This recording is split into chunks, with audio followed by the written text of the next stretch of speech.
பிரைசுலால் கர்த்தருக்கு ஸ்தோத்திரம். அன்பின் பரலோக தகப்பனே, நன்றியோடு கூட ஸ்தோத்திரிக்கிறோம் ஆண்டவரே.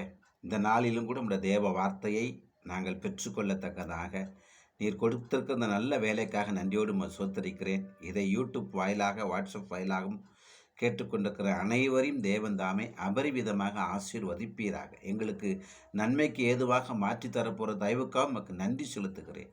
கேட்ட அனைவரும் ஆவிக்குரிய ஜீவியத்தில் வளர இந்த தேவராகிய கர்த்தர் பரிசுத்த ஆவியான மூலமாக எங்களோடு இடைப்பட்டு எங்களை வழிநடத்த போகிற தயவுக்காகவும் நன்றி செலுத்துகிறேன். இயேசு கிறிஸ்து மூலம் ஜெபங்கள் நல்ல பிதாவே, ஆமென். இன்றைக்கு கூட ஒரு வித்தியாசமான ஒரு தலைப்பின் கீழே நாம் பார்க்க போகிறோம். ஏலியின் கூடாரம் காலியானது, உன் கூடாரம் என்னானது? Alice tent is empty, so is your tent என்கிற தலைப்பின் கீழே இன்றைக்கு நாம் பார்க்க போகிறோம். புது விதமாகவும் வித்தியாசமாகவும் காணப்படலாம். கர்த்தர் இதன் மூலமாக உங்களோடு கூட இடைபட போகிறார். நீங்கள் தொடர்ந்து இந்த பதிவை கேட்டது மாத்திரமல்ல, இதன் மூலமாக ஆவிக்குரிய ஜீவியத்தில் வளர்ந்தது மாத்திரமல்ல, பிறருக்கும் இதை ஷேர் பண்ணுங்க, லைக் பண்ணுங்க, பிறருக்கு இதை ஷேர் பண்ணுங்க. நிறைய பேர் அதை கண்டினியூ பண்ண மாட்டேங்க. அப்புறம் கமெண்டில் எழுதி அனுப்புங்கன்னு சொன்னேன். அதையும் 1-2 தான், மற்ற யாரும் ஃபாலோ பண்ணலாம். சரி, பரவாயில்ல, தேவன் உங்களை ஆசீர்வதிப்பார். நம்ம வார்த்தைக்குள்ளே கடந்து போவோம், தேவ வார்த்தைக்குள்ளதாக. அப்போ ஏலியை குறித்து சொல்லப்படுது. ஏலியின் கூடாரம் காலியானது என்கிற தலைப்பில் பார்க்க போகிறோம். ஏன் ஏலியின் கூடாரம் காலியானது? கூடாரம்னா என்ன? அவனைத்தான் முதல்ல கூடாரத்துக்கு என்று செய்யப்படுகிற தேவனுடைய கூடாரம் என்று சொல்லப்படுகிற ஆசரிப்பு கூடாரத்துக்கு பிரதான ஆசாரியனாக ஏற்படுத்தி வைக்கிறார். அதுதான் ஏலியின் கூடாரம்.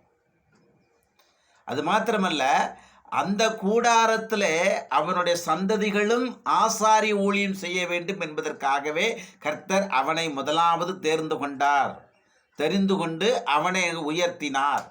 இன்னும் சொல்லப்போனால் ஏலின்னு சொன்னாலே அதுக்கு அர்த்தம் என்ன தெரியுமா? அதனுடைய பொருள், அவன் உயர்வானவன், உயர்ந்த இடத்துல வைக்கப்பட்டவன். அப்படி ஏன் அந்த பேருக்கு ஏற்ற போலவே கர்த்தர் அவனை உயர்த்தி வைத்திருந்தார். அதுக்கு முன்பதாக அவன் எந்த வம்சத்தில் பிறந்திருந்தான் யார் என்று பார்க்கும் பொழுது, ஆரோனுடைய கோத்திரத்தில், அதாவது லேவியின் கோத்திரத்தில் பிறந்தவனாகி ஆரோனுடைய வம்சத்தில் வந்தவன், ஆரோனுடைய பிள்ளைக்கு பிறந்திருந்தவன். ஆரோனுக்கு 4 பிள்ளைகள் ஃபஸ்ட்டு பிறந்திருந்தாங்க. 2 பேர் என்ன ஆகிப்போச்சு அப்படின்னா, அந்நிய அக்கினியை கொண்டு வந்ததுனால அந்த இடத்துல கர்த்தர் அடித்ததினால் மரித்து போனார்கள். நாதாப்பும் அபியூத்துங்கிறவன். அதுக்கு பின்பதாக 2 பேர் இருக்கிறார்கள். அவர்கள் கர்த்தரால் அபிஷேகம் பண்ணப்பட்டு மோசே மூலமாகவும் ஆரோன் மூலமாகவும் அபிஷேகம் பண்ணப்பட்டு ஊழியத்துக்கென்று பிரித்தெடுக்கப்பட்டவர். எலியேசர், இத்தாமார். இந்த 2 பேரில் இத்தாமாருக்கு பிறந்த இந்த வம்சத்தில் வர்றவன் தான் யார்? இந்த ஏலி. அப்போ அது மாத்திரமல்ல, இந்த ஏலி காலத்தில் தான் முதல்ல என்ன உண்டாகுது என்றால், டென்ட்டு ஒரு நிரந்தரமாக இல்லாமல் கர்த்தரை ஆராதிப்பதற்கென்று ஒரு கூடாரம் போட்டிருந்தாங்க. எங்கேருந்து? எகிப்து தேசத்திலேருந்து கிளம்பி வரும் பொழுது, எகிப்தை விட்டு வெளியே வந்த உடனே இவர்கள் எங்கெங்கெல்லாம் தங்கி இருக்கிறார்களோ, ரெவிதீமில் தங்கியிருந்தார்கள், அங்கே ஒரு டென்ட்டு கூடாரத்தை போட்டார்கள் கர்த்தருக்கென்று, கர்த்தரை ஆராதிப்பதற்கென்று. மோசே மூலமாக முதலாவது போடப்பட்டது. அங்கங்கே அதை டெம்பரவரியாக, நிரந்தரமாக கிடையாது. போடுவாங்க, திருப்பி எடுத்துருவாங்க, போடுவாங்க, அடுத்து எங்கே போகிறாங்களோ, எங்கே தங்குறார்களோ அங்கே கூடாரம் போடுவார்கள். கர்த்தருக்கென்று ஆசரிப்பு கூடாரம். ஆனால் நிரந்தரமாக போடப்பட்டது என்கிற சீலோ என்கிற சொல்லப்படுகிற அந்த இடத்துல நிரந்தரமாக டென்ட் போடுகிறார்கள். யார் மூலமாக? மோசே மரித்ததுக்கு பின்பதாக யோசுவாவின் மூலமாக அங்கே டென்ட் போடப்பட்டது. அது நிரந்தரமாக ஆசரிப்பு கூடாரம், அதற்கு கதவு எல்லாமே போடப்பட்டது. அங்கே தான் முதல் பிரதான ஆசாரியனாக நியமிக்கப்பட்டது யார் என்றால் இந்த ஏலி என்பவன். சரி, இந்த ஏலி என்பவனுக்கு அப்போ ஆண்டவர் உயர்வான ஒரு பதவியை கொடுத்ததுக்கு முதல் காரணம், முதல் பிரதான ஆசாரியனாக காணப்பட்டது தான் அந்த பதவி. 1.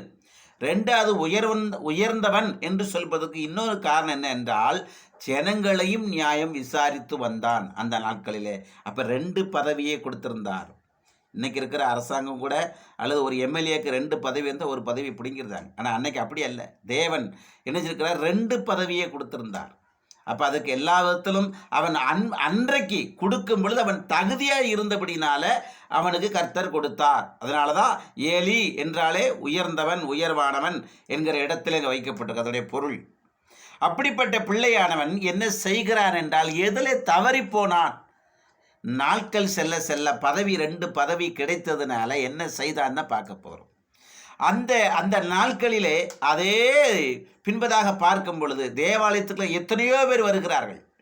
ஆனால் இந்த ஏலி கொஞ்சம் நிலை சரியில்லாதபடினாலே ஏலிக்கு பதிலாக தேவன் தெரிந்து கொண்ட பிள்ளையை உள்ளே கொண்டு வர வேண்டும் என்பதற்காகத்தான் அன்றைக்கு எல்கானாக்கு மனைவியாக காணப்பட்டவள் அன்னாள் என்பவள் பிள்ளை இல்லாதவளாக காணப்படுகிறாள். ஆலயத்துக்குள்ளே வருகிறாள், செபிக்கிறாள். அப்போ இந்த ஏலியினுடைய பார்வை இதை தான் கவனிக்க வேண்டும். முதல்ல எதில் அவனுடைய கூடாரம் காலியானது என்றால் அவனுடைய பார்வை தவறானதாய் காணப்பட்டது. அவனுடைய எண்ணம் தவறான எண்ணமாக இருந்தது என்பதைத்தான் முதல்ல வெளிப்படுத்துது. நீங்கள் அப்புறம் பொறுமையாக வாசித்து பாருங்கள். 1 சாமுவேல் 1ஆம் அதிகாரத்தில் 12ஆம் வசனம் 13ஆம் வசனம் வாசித்து பார்த்தீங்கன்னா தெரியும். அங்கே என்ன செய்யறான், ஏலி அமர்ந்திருந்து அன்னாள் ஜெபிக்கிறதை பார்த்து கொண்டிருந்தான். ஆனால் அவன் ஜெபிக்கிறா என்பது இவனுக்கு தெரியல. ஏன்னா அவன் மனதுக்குள்ளே என்ன செய்றா, தேவனை நோக்கி மனசுக்குள்ளதாக மன கிளேசம் உள்ளவளாய் இருந்தபடினாலே தேவனை நோக்கி ஜெபித்து கொண்டிருந்தாள். வெளியே சத்தம் பிறப்பிக்கவில்லை, நீண்ட நேரம் ஜெபித்து கொண்டிருந்தாள். அது இவனுடைய பார்வைக்கு எப்படி தெரிகிறது என்றால் குடித்து வெறித்து இருப்பது போல இவனுடைய பார்வை காணப்படுகிறது. அதனால தான் அவனே சொல்கிறான். அதை கொஞ்சம் வாசித்து பார்த்தீங்கன்னா தெரியும். வசனத்தை 1:12 வசனம் சொல்லப்படுது. அவள் கர்த்தருடைய சந்நிதியில் வெகுநேரம் விண்ணப்பம் பண்ணுகிற போது ஏலி அவள் வாயை கவனித்து கொண்டிருந்தான். எங்கே பார்க்குறான்? வாயத்தான் பார்க்கான். வாய் முணுமுணுங்குது. அடுத்த வசனம் சொல்லுது, அன்னாள் தன் இருதயத்தில் பேசினாள். எங்கே? கர்த்தரை நோக்கி ஜெபித்தாள். கர்த்தரிடத்தில் என்ன செய்கிறார்? விண்ணப்பத்தை பெற்றுக்கொள்ள வேண்டியதுக்காக நோக்கி ஜெபித்தால் அவளுடைய உதடுகள் மாத்திரம் அசைந்தது, அவள் சத்தமோ கேட்கப்படவில்லை. ஆகையால் அவள் வெறித்திருக்கிறாள் என்று ஏலி நினைத்து. அப்போ ஒரு ஆசாரிய, ஒரு நியாயம் விசாரிக்கிறவன் தவறான எண்ணம் கொள்ளலாமா? சிந்திக்கலாமா? தவறான எண்ணத்தோடு செயல்படலாமா? அப்போ அவனுடைய சிந்தை முதல்ல எங்கே தவறுகிறது என்பதை கவனிக்க வேண்டும். நியாயம் விசாரிக்கிறவன் நியாயமாக என்ன செய்யணும்? தீர்ப்பை வழங்க வேண்டும். எண்ணங்களும் சரியாக இருக்க வேண்டும். சிந்திக்கிறது சரியாக சிந்திக்க வேண்டும். அப்போ தேவனை விட்டு அவன் விலகி இருக்கிறான்ங்கிறதுக்கு முதல் அடிப்படை, முதல் காரணம் எதை வெளிப்படுத்துகிறது என்றால், செபிக்கிற பிள்ளையை பார்த்தாலும் இவனுக்கு எப்படி தான் தோணுது? எப்படி தோணுச்சாங்க? குடித்து வெறித்து இருப்பது போல காணப்படுகிறது. இன்னைக்கு நிறைய ஊழியக்காரங்க அப்படி தான் இருக்கிறாங்க. எப்படி? அவங்களுடைய பார்வை முழுவதும் தப்பான எண்ணமாக இருக்கிறது. ஏன் தப்பான எண்ணம் கொள்வதற்கு காரணம் என்ன? அதை நம்ம பின்னாடி பார்க்க போகிறோம். இது முதல் காரியமாக இருக்குது. அடுத்த வசனத்தில் சொல்லப்படுது பாருங்க. 14ஆம் வசனத்தில் சொல்லப்படுது, அவளை நோக்கி, அவனுக்கு பொறுமை இழந்துட்டான். அவளை நோக்கி, நீ எது வரைக்கும் வெறித்திருப்பாய்? அவள் குடிக்கவே இல்லை, அவள் ஜெபம் பண்ணிட்டு இருக்கிறா. மன கிளேசமுள்ள சரி, தேவனை நோக்கி விண்ணப்பம் பண்ணிட்டு இருக்கிறா. ஆனால் இவனுடைய பார்வைக்கு எப்படி? குடித்து வெறித்திருப்பு. யாராவது சபைக்குள் ஒரு பெண்மணி குடித்து வெறித்திருப்பாளா? அப்போ இவனுடைய பார்வைக்கு அது எப்படி தெரிகிறது என்றால், குடித்து வெறித்து இருப்பது போல காணப்பட்டு. எவ்வளவு நேரம் நீ குடித்து வெறித்திருப்பாய்? உன் குடியை விட்டு உன்னை விட்டு விளக்குன்னு சொன்னது மாத்திரமில்ல, அங்கே என்ன சொல்ற அப்படின்னா, உன் குடியை உன்னை விட்டு விளக்கு என்று சொல்கிறதை பார்க்கிறோம். தப்பான தீர்ப்பு சொல்லிட்டான. இது 2வது காரியம். ஏலியின் தீர்ப்பு தப்பானது. இது 2வது செயல், அவன் செஞ்ச செயல். அடுத்து பாருங்க, 3வது அவன் என்ன செய்தான் பார்க்கும் பொழுது, 1 சாமுவேல் 2:29 வசனத்தை வாசிக்கும் பொழுது அங்கே சொல்லப்படுது.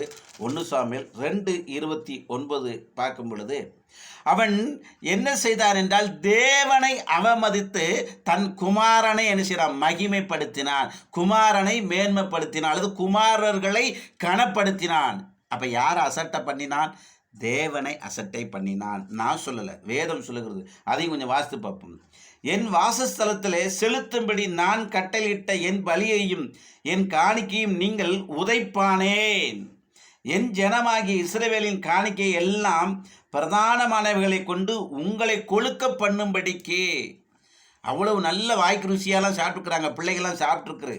அவ்வளோ செஞ்சிருந்தோம், கொழுக்க பண்ணி, நீ என்னை பார்க்கிலும் உன் குமாரரை மதிப்பானேன். அப்போ யாரை மதிச்சிருக்கிறான்? தேவனை காட்டிலும் யாரை மதித்தான்? குமாரர்களை மதித்தான். அப்போ அந்த பதவிக்கு அவன் சரியான ஒரு நபர் தானா?